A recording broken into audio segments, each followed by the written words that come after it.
Puji Tuhan, Yesus kuatku kembali dengan kebenaran firman Tuhan. Kita satu dalam doa. Bapa kami dalam sorga, yang di dalam nama Tuhan Yesus kami mengucap syukur. Diberkatilah kami sepanjang hari ini dengan kebenaran firman-Mu, firman yang menjadi jawaban dalam kehidupan kami, menjadi kekuatan dalam kehidupan kami. Terima kasih Tuhan, diberkatilah kami semua Tuhan. Dalam nama Tuhan Yesus kami telah berdoa, haleluya, amin. Puji Tuhan, Yesus kuatku untuk hari ini dengan berjudul Bukti Kasih, yang terambil dalam Efesus pasal yang ke-6 ayat 1 sampai ayat yang ke-4. Sebelum kita membaca ayat-ayat ini, dapat kita lihat bagaimana Paulus mengajarkan bagaimana hubungan keluarga harus berjalan sesuai yang tertulis dengan firman Tuhan. Kita sama-sama tahu bahwa keluarga adalah dasar pertama yang Tuhan buat untuk mencerminkan kasih dan keharmonisan dalam kehidupan kita.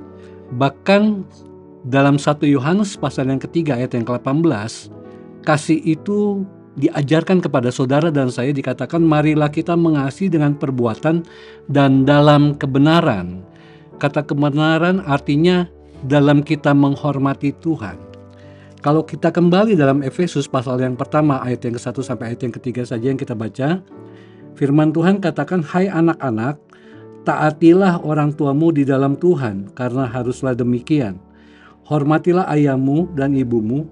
Ini adalah suatu perintah yang penting seperti yang nyata dari janji ini, supaya kamu berbahagia dan panjang umurmu di bumi." Ayat 1 dan ayat yang kedua dapat kita lihat merupakan kewajiban dan tanggung jawab dari anak-anak yang ada. Yang pertama diajarkan sesuai dengan kebenaran firman Tuhan, dikatakan taatilah. Dalam bahasa aslinya artinya patuh kepada orang tuamu di dalam Tuhan. Yang artinya ketaatan yang dilakukan dari anak-anak kepada orang tua, baik itu ayah atau ibu, adalah gambaran sebagai bentuk ibadah kita kepada Tuhan. Dan kita melihat juga dalam Kolose pasal yang ketiga ayat yang ke-20, firman Tuhan juga mengajarkan kepada saudara dan saya, "Hai anak-anak, taatilah orang tuamu dalam segala hal. Itulah yang indah di dalam Tuhan." Kata indah ini dikatakan yang paling menyenangkan untuk Tuhan. Jadi gambaran di saat seorang anak mentaati atau patuh kepada orang tua, itu adalah sesuatu hal yang sangat menyenangkan Tuhan, sangat indah di dalam Tuhan. Kita melompat di ayat yang kedua, dilanjutkan dengan hormatilah ayahmu dan ibumu. Ini adalah suatu perintah yang penting seperti yang nyata dari janji ini. Hormatilah ayahmu dan ibumu. Satu pengulangan ayat yang terdapat dalam Keluaran 20 ayat yang ke-12. Satu perintah yang sudah ada sejak perjanjian lama diulang kembali dalam Efesus pasal yang ke-6 ayat yang kedua. Dan di ayat yang kedua tadi dalam Efesus dikatakan satu perintah yang penting. Jadi berbicara tentang ketaatan, berbicara kita memberikan penghormatan sebagai anak kepada orang tua, ini merupakan sesuatu yang penting yang diajarkan oleh kebenaran firman Tuhan. Dan landasan itu semua adalah sesuatu yang kita lakukan juga untuk Tuhan, yang didasari oleh kasih yang kita kerjakan untuk Tuhan. Dan ada satu janji berkat yang tertulis di saat seorang anak taat, di saat seorang anak menghormati orang tuanya. Di ayat yang ketiga dikatakan, supaya kamu berbahagia dan panjang umurmu di bumi. Satu janji berkat yang indah yang Tuhan berikan kepada anak-anak yang ada, yang menghormati, yang taat kepada orang tua. Dikatakan kita berbahagia, bahkan kita menikmati panjang umur. Walaupun panjang umur tidak berbicara umur yang panjang yang saudara dan saya akan dapatkan, tetapi panjang umur juga berbicara tentang hidup yang diberkati, berbicara tentang juga kita menikmati perlindungan Tuhan dalam kehidupan kita. Dimulai dari mana?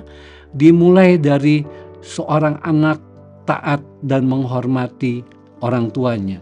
Yang tadi sudah saya bagikan, ini adalah perintah yang penting yang harus kita kerjakan sebagai anak-anak. Jadi saya bisa gambarkan atau simpulkan bahwa penghormatan kepada orang tua harus diwujudkan dengan perhatian, harus diwujudkan dengan kasih, harus diwujudkan dengan dukungan, terutama di masa tua mereka yang sangat-sangat membutuhkan semua hal yang mereka sudah ajarkan sebagai orang tua di saat anak-anak mulai dari kecil, untuk mengajarkan anak-anak taat, untuk anak-anak menghormati orang tuanya, supaya itu juga diwujudkan dalam masa tua mereka, mendapatkan perhatian, mendapatkan kasih, dan mendapatkan dukungan dari anak-anaknya.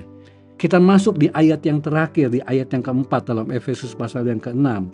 Firman Tuhan katakan, "Dan kamu bapak-bapak, janganlah bangkitkan amarah di dalam hati anak-anakmu, tetapi didiklah mereka di dalam ajaran dan nasihat Tuhan." Ayat 1 sampai ayat yang ketiga merupakan kewajiban dan tanggung jawab anak-anak. Dan di ayat yang keempat yang sudah kita baca adalah kewajiban orang tua sebagai ayah atau ibu. Yang dikatakan yang pertama, jangan memancing amarah di dalam hati anak-anakmu. Sebagai orang tua, dalam mendisiplinkan anak-anak, kita diajarkan bagaimana anak-anak taat dan menghormati, dilandasi dengan kasih Tuhan. Mereka juga harus melakukan itu semua berdasarkan kasih dari Tuhan. Jangan sampai pengajaran yang orang tua ajarkan dalam kehidupan anak-anak membuat mereka marah dalam hati mereka. Kalau kita lihat dalam Kolose pasal yang ketiga ayat yang ke-21, firman Tuhan katakan, "Jangan sakiti hati anakmu supaya jangan tawar hatinya." Jadi pendisiplinan kepada anak-anak jangan sampai tidak didasari dengan kasih Tuhan sehingga mereka sakit hati, sehingga mereka tawar hatinya kepada orang tua. Ingat bahwa orang tua harus sebagai contoh yang baik dalam kehidupan mereka. Orang tua adalah gambaran dari Tuhan yang tercatat dalam kebenaran firman Tuhan. Bahkan di ayat 4 selanjutnya dikatakan, "Tetapi didiklah mereka di dalam ajaran dan nasihat Tuhan." Didiklah mereka dalam ajaran dan nasihat Tuhan. Yang artinya apa? Dididik dalam kebenaran firman Tuhan. Bahkan dalam perjanjian lama, dalam kitab Ulangan pasal yang ke-6 ayat yang ke-7, firman Tuhan katakan, haruslah mengajarkan berulang-ulang, haruslah membicarakan apa yang sudah diajarkan. Artinya apa? Di saat kita mendidik anak untuk taat dan menghormati orang tua, harus diajarkan ulang-ulang tentang kebenaran firman Tuhan. Agar apa? Agar itu tertanam dalam kehidupan mereka. Bahkan setelah mereka diajar, mereka mempelajari, dibicarakan. Orang tua harus membicarakan apa yang sudah mereka pelajari agar firman Tuhan itu tidak sia-sia begitu saja dari apa yang mereka sudah dengar, dari apa yang mereka sudah diajarkan oleh orang tua dalam kehidupan mereka. Jadi ada dua hal yang sangat penting dari firman Tuhan hari ini, bahwa keluarga harus menjadi tempat di mana kasih Allah dinyatakan dalam kehidupan keluarga.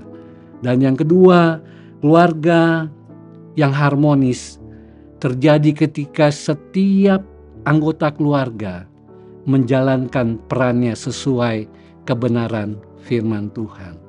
Diberkatilah kita semua sepanjang hari ini. Mari kita satu dalam doa. Bapa kami dalam sorga, kami mengucap syukur untuk firman-Mu. Kami percaya kebenaran firman-Mu yang sudah kami dengar dan sudah kami baca, bahwa Engkau menginginkan satu hubungan keluarga yang harmonis, satu hubungan keluarga yang didasari oleh kasih Tuhan. Tuhan, tolong orang tua yang ada dalam mendidik anaknya sesuai dengan kebenaran firman Tuhan. Tuhan juga menolong anak-anak yang ada di dalam keluarga kekristenan Tuhan, supaya juga mereka belajar tentang kebenaran firman Tuhan. Mereka menghormati orang tua karena mereka juga lebih dahulu menghormati Tuhan. Supaya firman yang kami dengar ini memberkati kami sepanjang hari ini, Tuhan. Terima kasih, di dalam nama Tuhan Yesus kami telah berdoa. Haleluya. Amin. Bersama Yesus, aku kuat.